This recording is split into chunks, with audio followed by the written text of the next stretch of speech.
जय श्री कृष्णा, जय सिया राम, राधे कृष्ण। श्री रामचंद्र जी और श्री कृष्ण जी ही परम ब्रह्म है। जब देवर्षि नारद जी वासुदेव जी को सारे कथा सुना करके जब चले गए कि नेमि जी कैसे 9 योगीश्वरों से प्रवचन सुने थे, जब वो चले गए अपने धाम, तो कृष्ण जी से मिलने द्वारकापुरी में ब्रह्मा जी, शंकर जी अपने गणों के साथ मिलने आए और स्तुति किए। फिर लोग कहे कि आप जो काम से आए थे अब वो काम हो गया है, दुष्टों से पृथ्वी का भार कम हो गया है, अब आप अपने धाम आ जाइए। तो वही कृष्ण जी कहें ब्रह्मा जी से कि अभी हमारा और काम बाकी है। जो यदुवंश में हमारे लोग हैं वो लोग बहुत घमंडी हो गए हैं और उत्पात मचा देंगे, इनका विनाश होने के बाद ही मैं आ जाऊंगा। तो यही सब कहे ब्रह्मा जी से।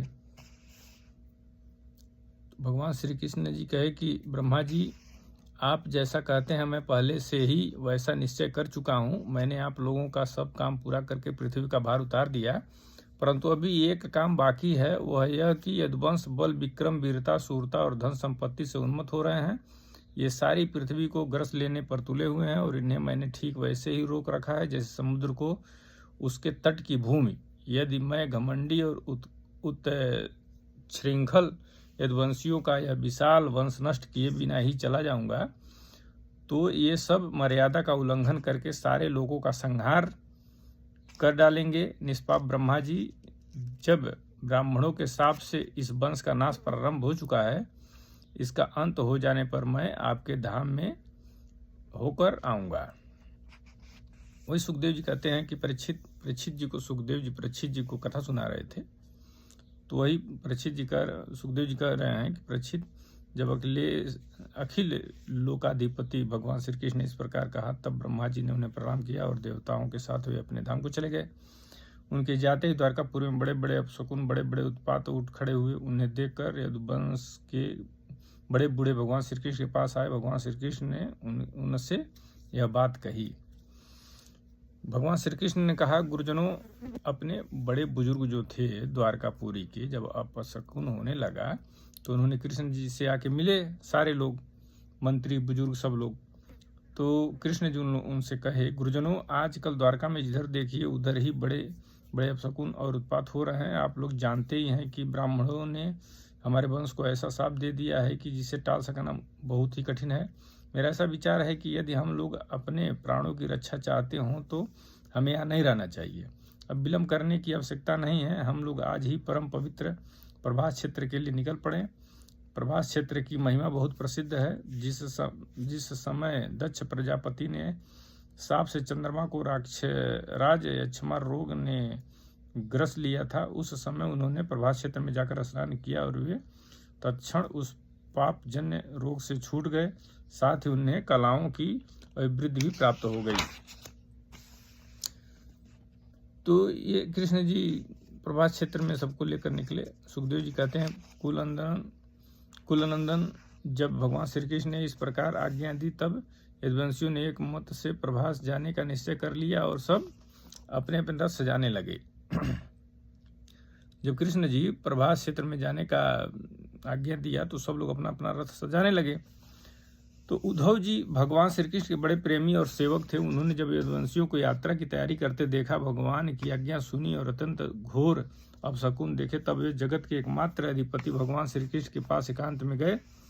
उनके चरणों पर अपना सिर रखकर प्रणाम किया और हाथ जोड़कर उनसे प्रार्थना करने लगे।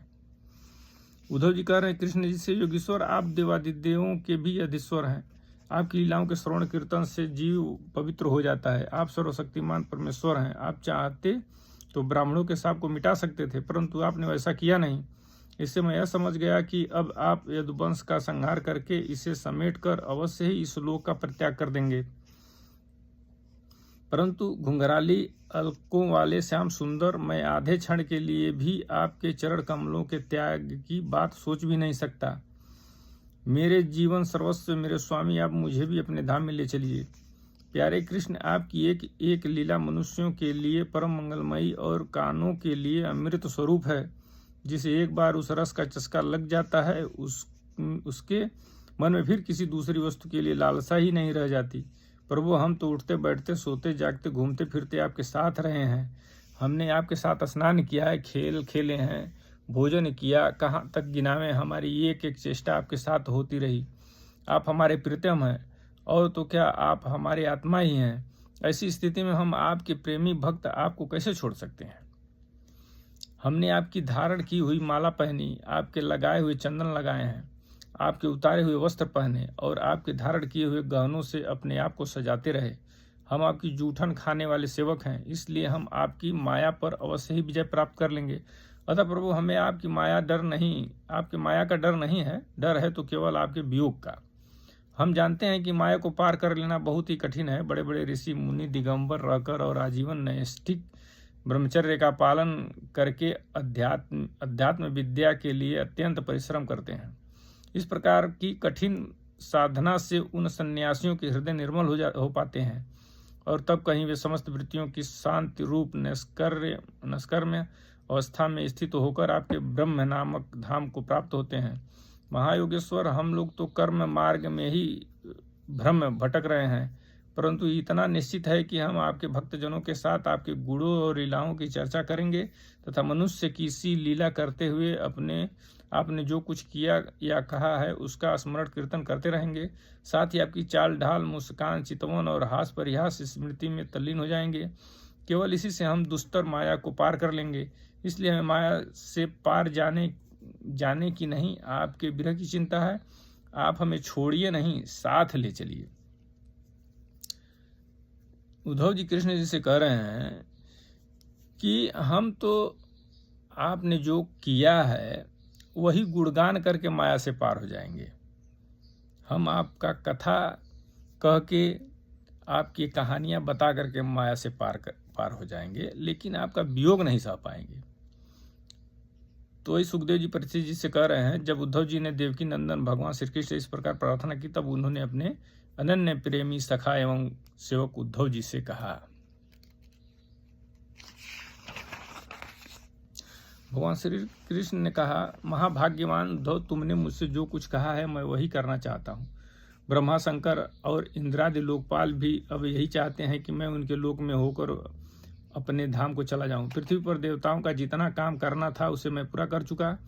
इसी काम के लिए ब्रह्मा जी की प्रार्थना से मैं बलराम जी के साथ अवतीर्ण हुआ था। अब यह यदुवंश जो ब्राह्मणों के शाप से भस्म हो चुका है, पारंपरिक फूट और युद्ध से नष्ट हो जाएगा। आज के 7वें दिन समुद्र इस पूरी द्वारका को डुबो देगा। प्यारे उद्धव, जिस क्षण मैं मर्त्यलोक का परित्याग कर दूंगा उसी क्षण इसके सारे मंगल नष्ट हो जाएंगे और थोड़े ही दिनों में पृथ्वी पर कलयुग का बोलबाला हो जाएगा। जब मैं इस पृथ्वी का त्याग कर दूंगा तब तुम इस पर मत रहना, क्योंकि साधु उद्धव, कलयुग में अधिकांश लोगों की रुचि अधर्म में होगी। अब तुम अपने आत्मीय स्वजन और बंधु बांधवों का स्नेह संबंध छोड़ दो और अनन्य प्रेम से मुझ में अपना मन लगाकर समदृष्टि से पृथ्वी में स्वच्छंद विचरण करो। समदृष्टि का मतलब होता है सब में भगवान, जड़ चेतन में हर जगह भगवान को देखना, यही समदृष्टि है। इस जगत में जो कुछ मन से सोचा जाता है, वाणी से कहा जाता है, नेत्रों से देखा जाता है और श्रवण आदि इंद्रियों से अनुभव किया जाता है, वह सब नाशवान है। यानी जो कहा सुना जाएगा, जो देखा जाएगा और जो भी जिसका भी भोग किया जाए वो सब नाशवान है, वो तो खत्म हो जाएगा। सपने की तरह मन का विलास है, इसलिए माया मात्र है, मिथ्या है, ऐसा समझ लो। जिस पुरुष का मन अशांत है, असंयत है, उसी को पागल की तरह अनेकों वस्तुएं मालूम पड़ती हैं। वास्तव में यह चित्त का भ्रम ही है। नानात्व का भ्रम हो जाने पर ही यह युग है और यह दोष। इस प्रकार की कल्पना करनी पड़ती है। जिसकी बुद्धि में गुण और दोष का भेद बैठ गया है, दृढ़ मूल हो गया है, उसी के लिए कर्म, अकर्म और विकर्म रूप भेद का प्रतिपादन हुआ है। इसलिए उद्धव, तुम पहले अपनी समस्त इंद्रियों को अपने बस में कर लो, उनकी बागडोर अपने हाथ में ले लो और केवल इंद्रियों को ही नहीं, चित्त की समस्त वृत्तियों को भी रोक लो और फिर ऐसा अनुभव करो कि यह सारा जगत अपने आत्मा में ही फैला हुआ है और आत्मा मुझ सर्वात्मा इंद्रियातीत ब्रह्म से एक है, अभिन्न है। जब वेदों के मुख्य तात्पर्य निश्चय रूप ज्ञान और अनुभव रूप विज्ञान से भली भांति संपन्न होकर तुम अपने आत्मा के अनुभव में ही आनंदमग्न रहोगे और संपूर्ण देवता आदि शरीरधारियों के आत्मा हो जाओगे, इसलिए किसी भी विघ्न से तुम पीड़ित नहीं हो सकोगे, क्योंकि उन विघ्नों और विघ्न करने वालों की आत्मा भी तुम ही होगे। जो इस बात को समझ जाता है कि जीव जंतु जो भी है, जो भी आत्मा, मनुष्य, जीव जंतु जो भी है, वो सब भगवान का ही स्वरूप है। जब इस भाव को आदमी समझ जाता है, और आत्मा ही परमात्मा है, परमात्मा का ही अंश है सारी आत्मा, तो जब इस भाव को आदमी जान जाता है तो वो पीड़ित नहीं होता है, क्योंकि उन विघ्नों और विघ्न करने वालों की आत्मा भी तुम ही होंगे। बता रहे हैं कि जब सारी आत्मा एक ही है तो भाई अपना और दूसरे का भी वही है। जो पुरुष गुण और दोष बुद्धि से अतीत हो जाता है, जो गुण और दोष दोनों से अतीत यानी अलग हो जाता है, वह बालक के समान निषिद्ध कर्म से निवृत्त होता है, परंतु दोष बुद्धि से नहीं, वह विहित कर्म का अनुष्ठान भी करता है, परंतु गूढ़ बुद्धि से नहीं। जिसने श्रुतियों के तात्पर्य का यथार्थ ज्ञान ही नहीं प्राप्त कर लिया, बल्कि उसका साक्षात्कार भी कर लिया है, और इस प्रकार जो अटल निश्चय से संपन्न हो गया है, वह समस्त प्राणियों का हितैषी सुहृदय होता है और उसकी वृत्तियां सर्वदा शांत रहती हैं। वह समस्त प्रतीयमान विश्व को मेरा ही स्वरूप आत्मस्वरूप देखता है, इसलिए उसे फिर कभी जन्म मृत्यु के चक्कर में नहीं पड़ना पड़ता है। जो पूरे विश्व को मेरा ही स्वरूप समझता है, यानी भगवान का ही स्वरूप है पूरा विश्व, जीव जंतु, पृथ्वी, आकाश, जो भी है सब भगवान का ही स्वरूप है। जो इस बात को समझ जाता है उसको फिर जन्म मृत्यु का बंधन में नहीं पड़ना पड़ता। सुखदेव जी कहते हैं, परीक्षित, जब भगवान श्री कृष्ण ने इस प्रकार आदेश दिया, तब भगवान के परम प्रेमी उद्धव जी ने उन्हें प्रणाम करके तत्वज्ञानी प्राप्ति की इच्छा से यह प्रश्न किया।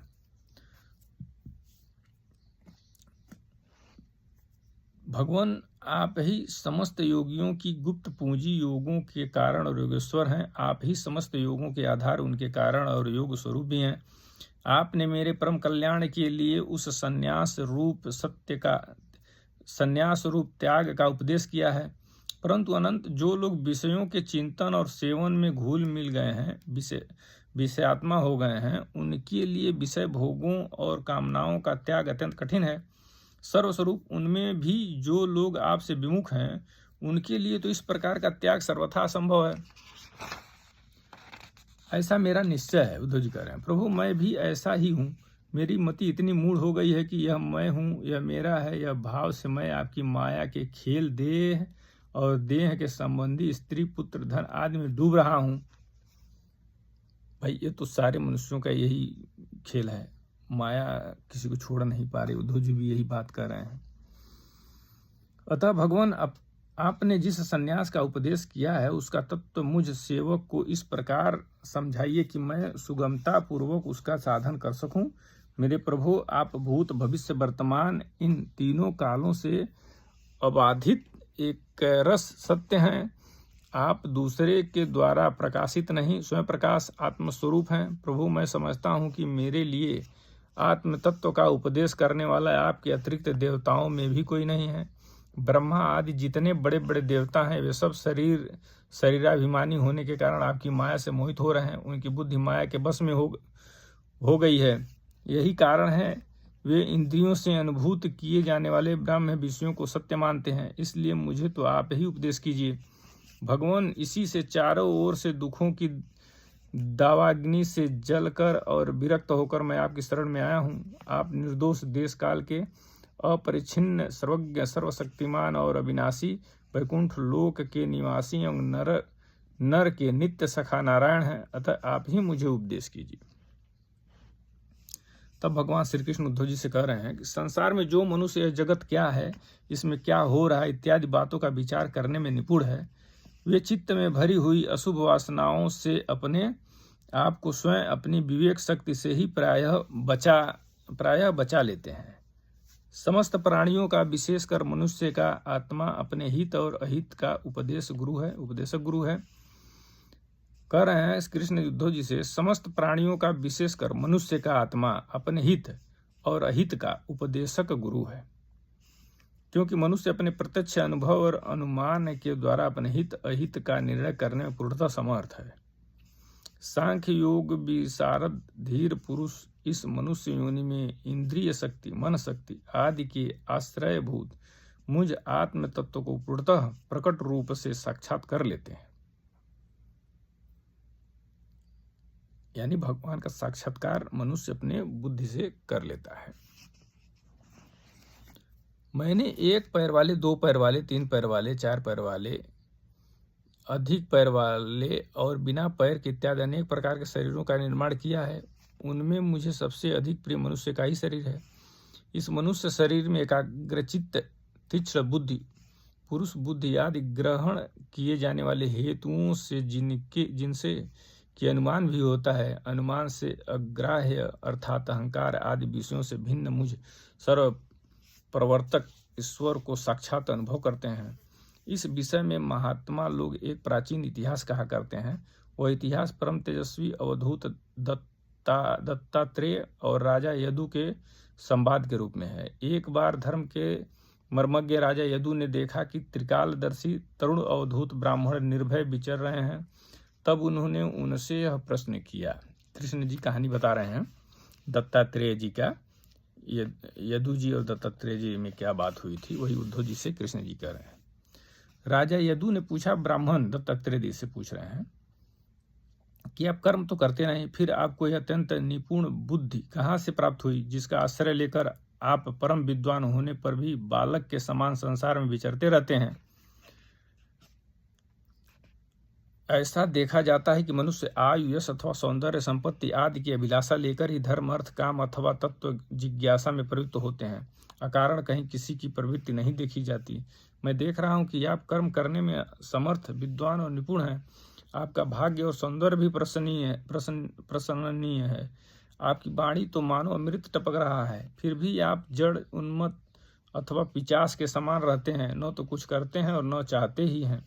संसार के अधिकांश लोग काम और लोभ के दावानल से जल रहे हैं, परंतु आपको देखकर ऐसा मालूम होता है कि आप मुक्त हैं।